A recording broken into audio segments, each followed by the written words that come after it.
Hi mga friend! Almusal tayo. Ulam namin, sardinas. May kape kami, Ano yan, kanin. Nita, nilagay? Ano yun? Ay, yung lemon. Lemon lang? Lemon saka asin, konti. Okay. Haluin mo kayang maigi. Kung almusal tayo mga friend. Masarap tayo.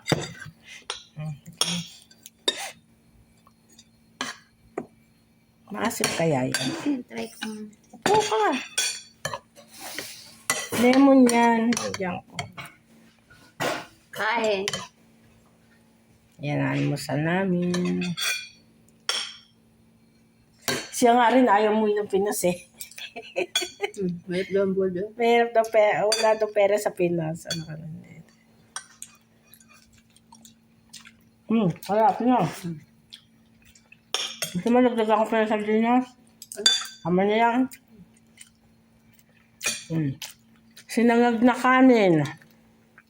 Sardinas, kape.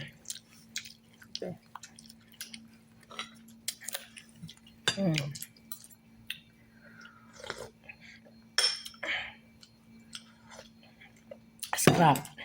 Sarap pala. Sardinas tapos sinangag.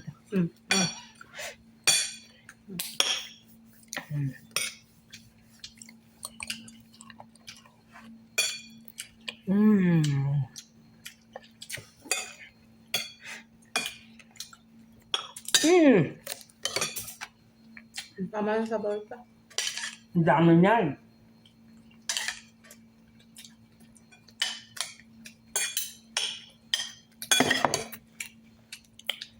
Sabaw lang ulam na no.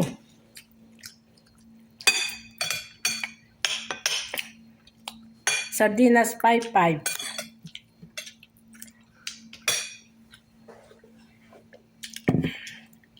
Okay yung luto na nabili.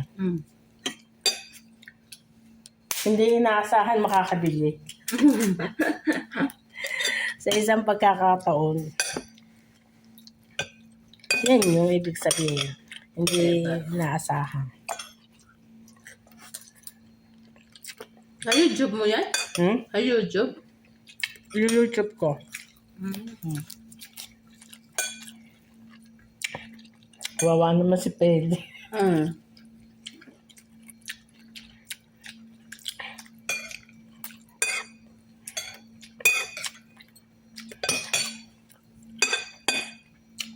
Eh, di ba kuripot din yung amo niya? Yung amo niya? Oo. Sobra. Kaya nga.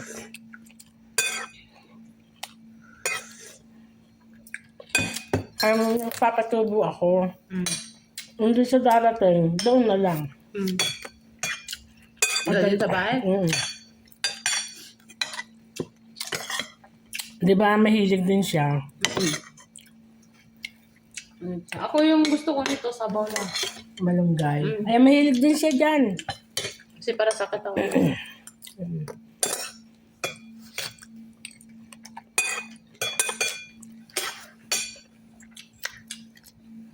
Sobrang init kasi.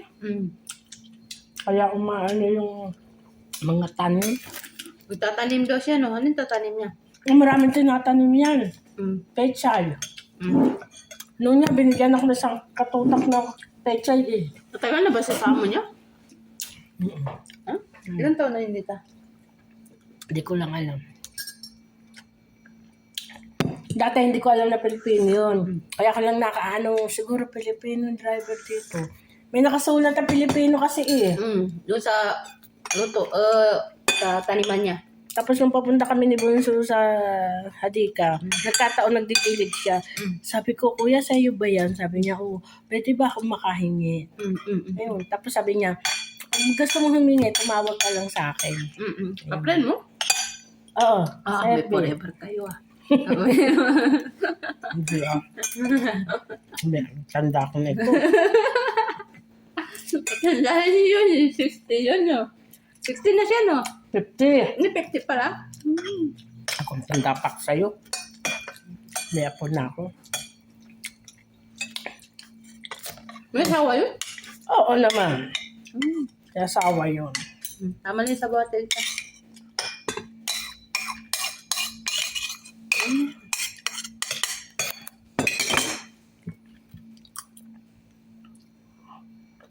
Dalaga na anak nun eh. Mm.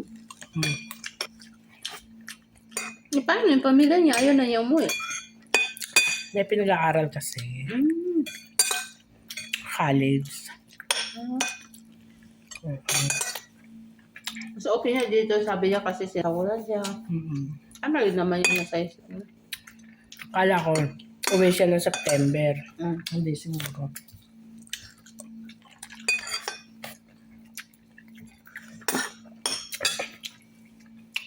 Mo, hindi natin bibigyan. Nagtatanim siya, nagpapakahirap siya. Kukuha lang tayo ng kukuha. Mm. Kawawa naman. Tama ka rin. Ako naman si Angkot.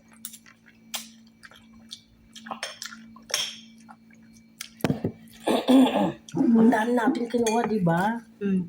Dami manunggay. Okay. Bye-bye na!